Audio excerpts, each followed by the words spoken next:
This is the Army Today from Soldiers Radio and Television. Dr. Paul Little introduces us to a little piece of equipment that can be a big lifesaver on the battlefield. It was a cool summer evening in September when Staff Sergeant Andrew Harding and his medevac crew at Bagram Air Force Base got the call. An Afghan national policeman had been shot several times near Forward Operating Base Oregon E, 2 hours southeast. He'd been stabilized by the forward surgical team, but he wasn't breathing on his own.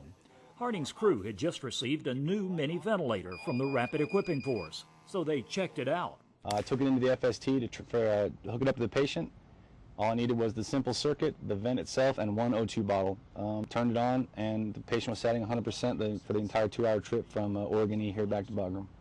The new ventilator, called SAVE, was created by DARPA and modified by the Rapid Equipping Force. REF is a part of the Army's Asymmetric Warfare Office. We get good ideas from just about any level, from the soldiers, from their commanders, from their units, and combine them as a group.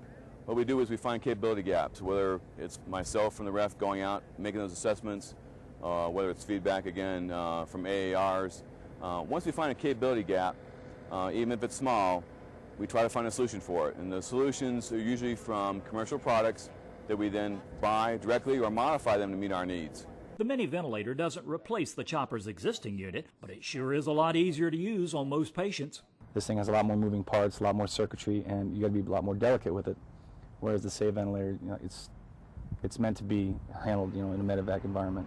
And it's simple enough to be operated by the rest of the air crew, freeing up the medic to take care of other patients. That's the Army Today from Washington. For more soldier stories, just log on to army.mil.